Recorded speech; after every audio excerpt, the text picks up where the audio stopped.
Hello les férus de savoir. La littérature est un domaine très large, et aujourd'hui je vous parle d'un poète de renom, très apprécié et très connu. Monsieur Charles-Pierre Baudelaire. Mais son deuxième prénom on s'en fout, donc on va l'appeler Charles, en mode c'est mon pote quoi. Né le 9 avril 1921 à Paris, la ville de la Tour Rouillée, il perdra son père à l'âge de 6 ans. Sa mère se remariera un an plus tard avec un général français, Jacques Opic. Charles Baudelaire fait partie des poètes maudits. Il s'agit là d'un ouvrage de Verlaine qui rend hommage au Parnasse décadent de la Troisième République. En sachant que le Parnasse consiste à valoriser l'art poétique par la retenue et le rejet de l'engagement politique d'un artiste. Charles haïra son beau-père du fait qu'il s'oppose à ce qu'il aime le plus, la poésie. Charles n'aura Dieu que pour sa mère, Caroline Opic.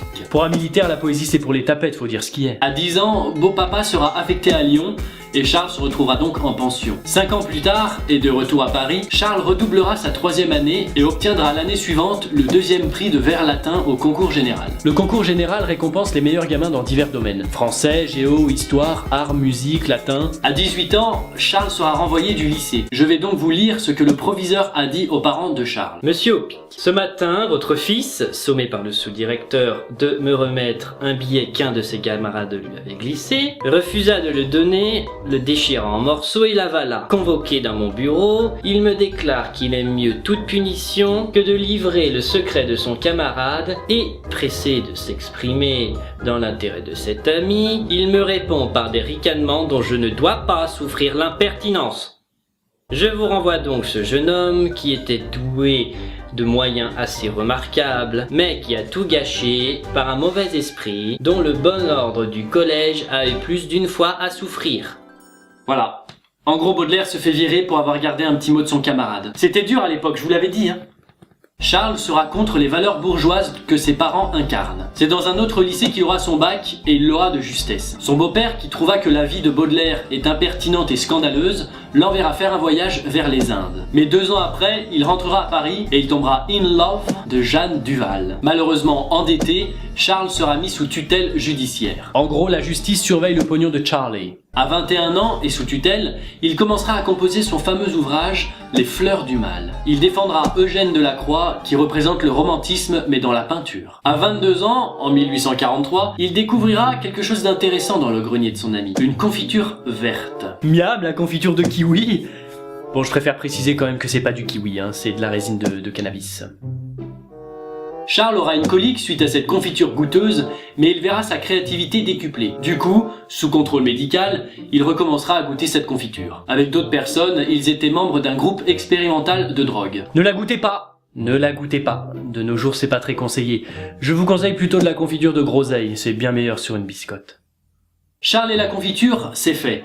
Mais après cela, il pratiquera l'opium, en usage thérapeutique bien sûr, car il contractera une syphilis, sans doute suite à un rapport sexuel non protégé avec une prostituée. Comme quoi vous avez intérêt à vous protéger, jeunes gens. Eh oui, on le dit pas assez. Voilà, les capotes. À 27 ans, Charles participera à la Révolution de février pour la liberté de la presse. Il fondera une gazette nommée Le Salut Public, mais il n'y aura que 2 numéros. En juillet 1848, dans le journal La Liberté de penser, un texte d'Edgar Allan Poe sera traduit par Baudelaire, et ce fut une révélation. Charles deviendra admiratif du travail d'Edgar et deviendra son traducteur attitré. Il sera partisan de la haine envers Napoléon III avec Flaubert et Victor Hugo, mais il ne s'engagera pas littéralement. La presse sera hostile à l'égard de Charles, jugeant son écriture douteuse. Dès la parution de son ouvrage Les Fleurs du Mal, la presse doutera de son état mental. Sympa la presse, c'est que ça se tirait dans les pattes à l'époque. Hein. Bien qu'aujourd'hui ça se tire encore un peu dans les pattes quand même, oui. Du coup, le recueil sera poursuivi pour offense à la morale publique, à la morale religieuse et aux bonnes mœurs. Charles sera condamné à une amende de 300 francs, mais qui se verra réduite à 50 francs grâce à l'intervention de l'impératrice Eugénie, la dame de Napoléon III. Merci madame, je vous aime, je vous baise. Les mains naturellement, les mains madame. Charles sera donc contraint de rééditer son recueil en 1861. À 41 ans, il sera candidat au siège de l'Académie française, une académie qui vise à améliorer la langue française. Oui, alors bon, on va mettre LOL hein, dans la langue française. Nabila le dit bien assez souvent, n'est-ce pas, messieurs? Messieurs. Malheureusement, il n'aura aucune voix. Il renoncera donc. En 1866, il réussit à publier à Bruxelles, sous le nom Les Épaves, les 6 pièces de son recueil condamnées par la justice française. Justice française, je t'emmerde, je prends la frontière pour publier tranquillement. Oui, ben j'aurais fait pareil moi. Toujours endetté, à 43 ans, Charles part en Belgique pour faire des conférences. Malgré son entrain, ses talents de critique d'art n'intéressent plus grand monde. Il passera rendre visite à son vieux pote Victor Hugo, exilé dans la ville de Bruxelles. Charles rencontrera Félicien Rops, qui illustrera Les Fleurs du Mal en 1866. Dans la même année, il visitera une église de Namur et il sera pris d'un malaise suivi de troubles cérébraux et allant jusqu'à l'aphasie. L'aphasie ou mutisme dégrade la compréhension du langage, que ce soit parlé ou écrit. C'est la merde quoi. Car à partir de là, Baudelaire ne pourra que voir et comprendre, mais il ne pourra pas s'exprimer. Il souffrira d'hémiplégie, une paralysie d'un côté du corps, et il mourra l'année suivante à Paris, à seulement 46 ans, le 31 août 1867, de la syphilis. Les génies meurent bizarrement très souvent jeunes. Il n'aura malheureusement pas pu terminer son recueil des Fleurs du Mal, qui était le travail de toute une vie. Bon, un peu de joie dans cette vidéo, on passe au moment pour briller dans les discussions qui s'éternisent entre amis autour d'une pinte. Ce cher Charles aimait bien prendre du vin blanc et des biscuits dans des cafés, qu'il fréquentait souvent d'ailleurs. Tremper un palais breton dans du vin blanc, moi je vous laisse le faire parce que moi ça me... Ah. Il avait l'impression d'avoir des araignées oui, dans le cerveau. Imaginez les pattes velues là, effleurer les méninges, l'effet que ça doit faire. Alors, moi je suis phobique mais passionné, mais là je tape dans la tête là, tape dans la tête là.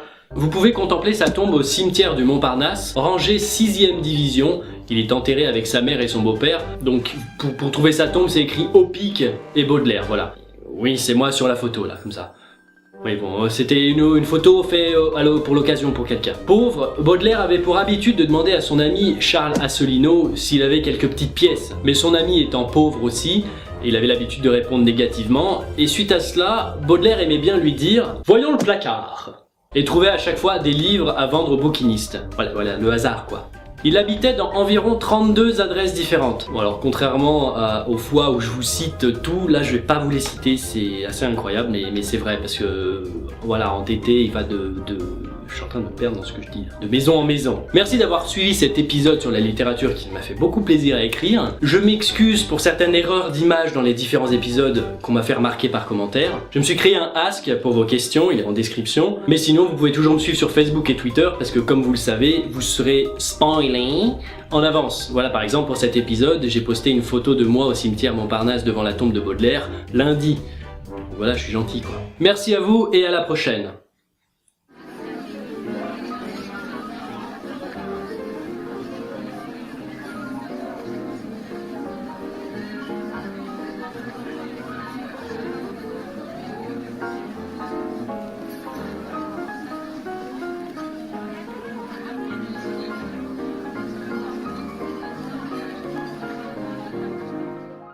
Thank you everyone and hope to see you later. Au revoir, salut, bye, ciao, have fun and as always, thanks for watching. Putain, je sais pas comment la faire. Bon bah mettez un pouce bleu, aimez, likez, partagez, kiff, peace, love, follow. Je fais de la ASMR, détendez-vous, vous êtes libre.